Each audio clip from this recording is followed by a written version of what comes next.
एक मंत्री का, एक संवैधानिक पद पे बैठे व्यक्ति का इस तरीके का बयान देना विपक्ष के नेताओं के लिए, तो ये तो बहुत ज़्यादा शर्मनाक है। और उसमें भी वो महिला है, महिलाओं के लिए इस तरीके की बात कर रहे हैं कि उन्होंने कभी उनकी मांग में सिंदूर नहीं देखा। अरे सिंदूर देखने वाले आप कौन होते हैं? आपका क्या मतलब होता है सिंदूर का?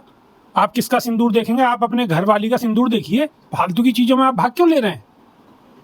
बीजेपी के लोग जो है महिलाओं का सम्मान करना तो कतई जानते ही नहीं है। कुछ ही दिन पहले की बात है, मध्य प्रदेश की देखिए मंत्री जी ने क्या कहा था, है जो बहादुर बेटी जान हथेली पर रख के जिसने पड़ोसी देश के दांत खट्टे कर दिए, उस बहादुर जांबाज बेटी के लिए क्या आप शब्द बोल रहे थे? नमस्कार, स्वागत है आपका। मेरा नाम है विपिन बेबाक। मेरे साथ मौजूद हैं सुमित यादव जी, कांग्रेस के नेता हैं और सोशल मीडिया पर अक्सर छाए रहते हैं। स्वागत है। धन्यवाद जी। तो सुमित यादव जी उत्तर प्रदेश के मंत्री हैं, दिनेश प्रताप सिंह। इन्होंने एक विवादित बयान दिया है और इन्होंने सोनिया गांधी और प्रियंका गांधी को लेकर विवादित बयान दिया है। उनका सीधा सीधा कहना यह है कि देशवासियों ने कभी इनकी मांग में सिंदूर नहीं देखा, तो ये सिंदूर की कीमत क्या जाने। तो विवादित बयान है और ऐसा बयान को किसी भी तरीके से स्वीकारता नहीं हो सकती ऐसे बयान की। बीजेपी के लोग सस्ते में सुर्खियां बटोरने की इनको आदत पड़ गई है, तो यहाँ ये कंपटीशन लगा रहता है कि कौन कितना किसके खिलाफ अभद्रता ज़्यादा कर सकता है, तो वो उस कंपटीशन में ये सब लगे रहते हैं। आप ऐसे मानिए एक विदेशी महिला हमारे देश में आई और यहाँ आप ऐसे मानो बिल्कुल ऐसे घुल मिल गई, जब आप उससे व्यक्तिगत मिलेंगे तो आप डिफरेंस नहीं कर सकते कि ये सोनिया गांधी जी विदेशी हैं या देसी हैं जो है। तो इनको क्या कहें हम इनको, ये तो मानसिक रूप से दिवालिया लोग हैं।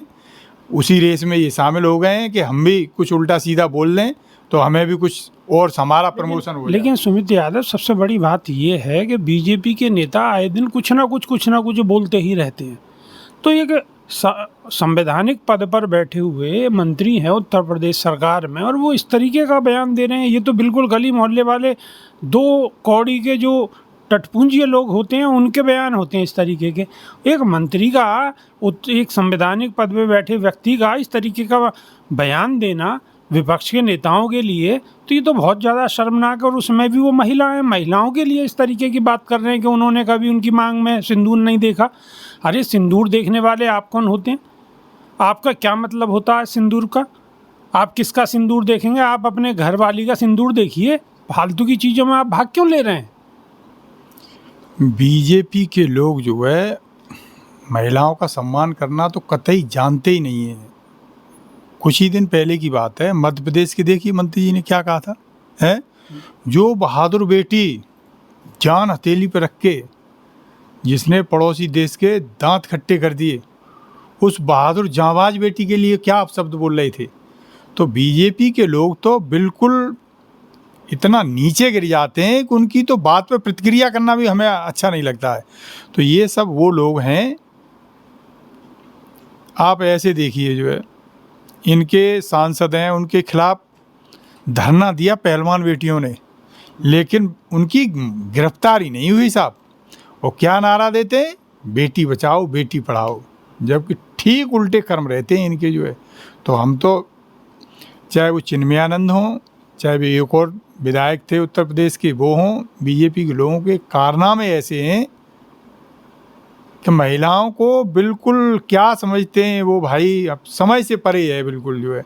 जो बहादुर बेटी लड़ रही थी उसके लिए बोल रहे थे, तो ये तो माननीय हमारे जो है नेता हैं वो हैं, पूरा देश इनका सम्मान करता है। लेकिन बीजेपी के लोग जो है किसी महिला को सम्मान देना जानते ही नहीं है, दूर दूर तक साहब सम्मान देना नहीं जानते। तो सुमित यादव, एक और खबर आ रही है, बीबीसी ने एक जो है रिपोर्ट तैयार की है कुंभ को लेकर, जिसमें जिन लोगों की मृत्यु हुई है उसका जो आंकड़ा है उसमें बहुत बड़ी तब्दीली आई है। मतलब वो आंकड़ा कहीं बहुत ज़्यादा बड़ा है। सरकार जो बता रही थी वो कम आंकड़ा बता रही थी, लेकिन बहुत उनकी रिपोर्टों में बहुत बड़ा आंकड़ा निकल गया है। क्या कहना है आपका? बीजेपी जनता से हमेशा चीज़ों को छिपा के रखती है, जो होता है उसको बाहर नहीं आने देती। और जब हम जैसे लोग, आप जैसे लोग पत्रकार सवाल करते हैं, हम जैसे लोग जवाब देते हैं, तो उस पर वो प्रश्न चिन्ह लगाते हैं, करे भाई आप तो देश विरोधी हैं, आप तो कोई राष्ट्रीय सुरक्षा को लेके बात कर दो तो कह देते हैं देश विरोधी हैं, कोई किसी आयोजन पे बात कर दो। अब कुंभ के आयोजन पे बात करी कि भाई आपने तो ये कहा था कि इतने लोग आएंगे, फिर ये व्यवस्थाएं क्यों आपकी चाक चौबंद रही, क्यों व्यवस्था फैल गई। तो हम लोगों के लिए कहने लगे साहब जो है अनर्गल, उल्टा सीधा, जाने क्या क्या बयान देने लगे। तो आप ऐसे मान के चलिए कुछ लोगों ने उसी टाइम रिपोर्टिंग करी थी कि ये जो दावे किए जा रहे हैं मेन मीडिया में, इससे कहीं भयावह तस्वीर है। कुछ लोगों ने वो वीडियो क्लिप भी सोशल मीडिया पर डाली, लेकिन सरकार इतनी, क्या कहना चाहिए, निर्लज्ज हो गई है कि सोशल मीडिया को भी उन्होंने जो है अंडर प्रेशर ले रखा है कि वो वीडियो क्लिप पता लगी वहाँ से हटा दी गई। फेसबुक पे थी, लोगों ने, फेसबुक ने वहाँ से हटा दी, ट्विटर पे थी, ट्विटर ने हटा दी। जो ये बीबीसी ने रिपोर्ट करी है, मैं तो ये कह रहा हूँ ये भी अंडर एस्टिमेट है। वहाँ के जो लोकल लोग हैं, आप उनसे बात कीजिए, मरने वालों की संख्या इससे कई गुना ज़्यादा थी। क्योंकि अभी एक प्रोग्राम हो रहा था तो पता लगी उस स्टेडियम में थोड़े से लोग इकट्ठे थे, तब देखो वहाँ कितने लोग मर गए। वहाँ की रिपोर्टिंग तो सही हो गई, तुरंत हो गई, क्योंकि वहाँ जो है विरोधी पार्टी की सरकार थी। जहाँ आप क्लेम कर रहे थे करोड़ों लोग थे, तो वहाँ आप अंदाजा लगाइए कितने लोग मरे होंगे। तो ये बिल्कुल मान मर्यादा खो चुके हैं बीजेपी के लोग, और सस्ती लोकप्रियता हासिल करने के लिए ये अनलगल आरोप लगाते रहते हैं। इनकी सरकार में आप कुछ भी सवाल कर दीजिए तो उसको कहीं ना कहीं ये ऐसे ठहरा देंगे जैसे आप कोई गलत काम कर रहे हैं। जबकि विरोध करना जो है कोई देश विरोध करना नहीं होता, सरकार का विरोध करना। भाई विपक्ष का तो काम है जो है कि सरकार को जो गलतियां कर रही सरकार उनको बताए, लेकिन यदि कहीं आप बताने लगेंगे तो साहब आपको कुछ का कुछ मतलब बात का बतंगड़ बना देंगे आपकी का। ऐसे लोग हैं ये, बात का बतंगड़ बना देंगे। लेकिन अब सवाल ये उठ रहे हैं कि जो इसके लिए ऑपरेशन सिंदूर शुरू किया सरकार ने, वो 4 आतंकवादी अभी तक नहीं मिल पाए, और लोग सवाल पूछ रहे हैं सरकार से कि आखिर वो कहाँ हैं। भाई वो गए तो गए कहाँ, कहाँ से आए थे और कहाँ चले गए।